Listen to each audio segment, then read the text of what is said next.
16ই June মঙ্গলবার ফের ভবানী ভবনে তলব করা হয় অভিষেক বন্দ্যোপাধ্যায়কে।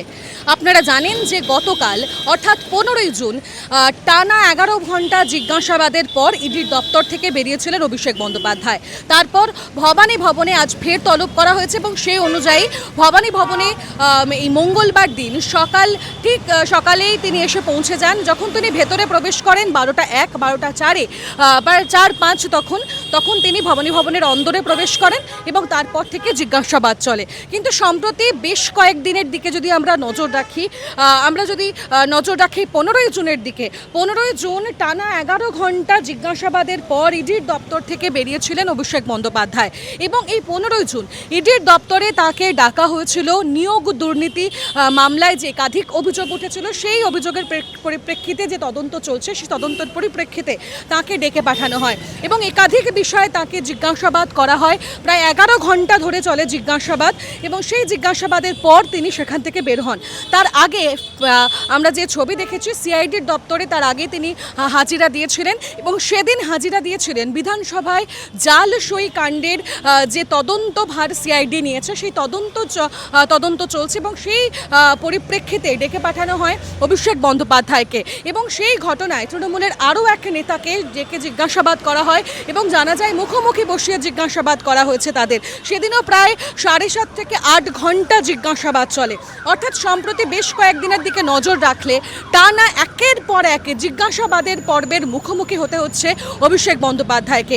একাধিক অভিযোগ নিয়ে অভিষেক বন্দ্যোপাধ্যায়কে জিজ্ঞাসাবাদ চলছে এবং 16ই জুন যে জিজ্ঞাসাবাদের পর্ব চলছে ভবানী ভবনে তা মূলত নির্বাচনের সময় যে মন্তব্য তিনি করেছিলেন, ডিজে বাজানোর মন্তব্য করেছিলেন, তাকে উস্কানিমূলক অভিযোগ, সেই অভিযোগকে সামনে রেখেই কিন্তু মূলত এই তদন্তভার, অর্থাৎ যে অভিযোগ তার বিরুদ্ধে হয়েছিল তিনি উস্কানিমূলক মন্তব্য করেছেন তার জন্যই এই তদন্ত চলছে এবং সেই তদন্ত প্রক্রিয়ার খাতিরেই কিন্তু অভিষেক বন্দ্যোপাধ্যায়কে ভবানী ভবনে 16ই জুনও অর্থাৎ মঙ্গলবার জিজ্ঞাসাবাদ চলছে।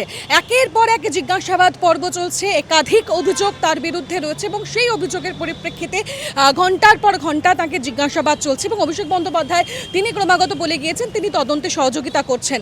অর্থাৎ যে ছবি আমরা সাম্প্রতিক সময়ে দেখছি, যে আমরা যদি প্রথম দিন থেকে একেবারে নজর রাখি বিধানসভায় জালসই কাণ্ডের পরিপ্রেক্ষিতে যে তদন্তভার সিআইডি নেয় সেই তদন্তের পরিপ্রেক্ষিতে নোটিশও দেওয়া হয় অভিষেক বন্দ্যোপাধ্যায়কে।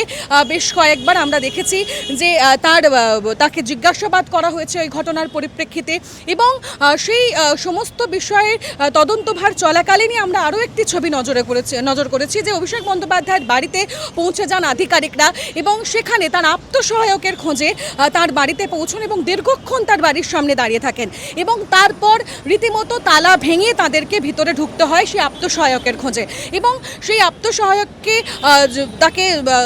তার খোঁজ পাওয়ার জন্য, জিজ্ঞাসা করার জন্য, তার সঙ্গে কথা বলার জন্য যে একাধিকবার চেষ্টা করে যাচ্ছেন আধিকারিকরা তা বলাই বাহুল্য এবং সেদিন সেই কারণেই কিন্তু সেই ছবি কার্যত পরিষ্কার হয়।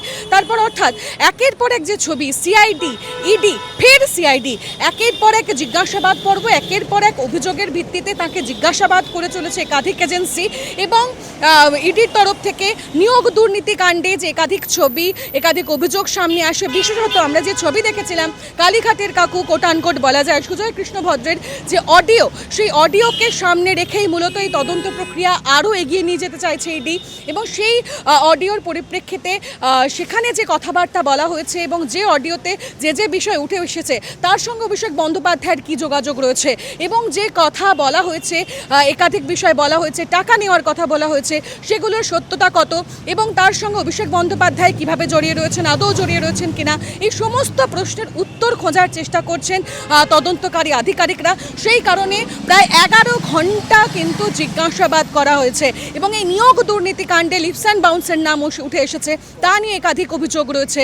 গোটা বিষয়টি নিয়ে পরিষ্কার হতে চাইছেন তদন্তকারী আধিকারিকরা এবং তার কারণেই জিজ্ঞাসাবাদ চলে এবং 15ই জুন টানা 11 ঘন্টা জিজ্ঞাসাবাদের পর তিনি বেরিয়ে আসেন ইডির দপ্তর থেকে এবং তারপর 16ই জুন ভবানী ভবনে ফের তাকে তলব করা হয়েছে।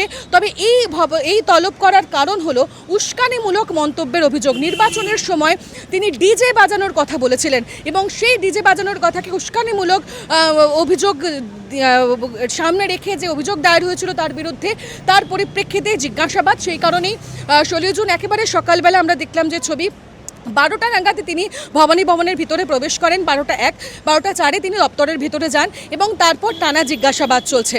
অর্থাৎ এখনো পর্যন্ত যে জিজ্ঞাসাবাদ, একাধিক প্রশ্নের মুখোমুখি অভিষেক বন্দ্যোপাধ্যায়কে হতে হচ্ছে। প্রত্যেক এই পরপর যে কটা দিন আমরা দেখতে পেলাম, অর্থাৎ বলাই যায় যে একাধিক প্রশ্নের মুখোমুখি তিনি হচ্ছেন। তিনি তদন্তে সহযোগিতা করছেন বলে দাবি। এখন দেখার প্রত্যেকটি তদন্তের ক্ষেত্রে সামনে আসে কি। ক্যামেরায় মৈনাক বাগচির সঙ্গে আমি তনুশ্রী চ্যাটার্জি, এই সময় লাইভ।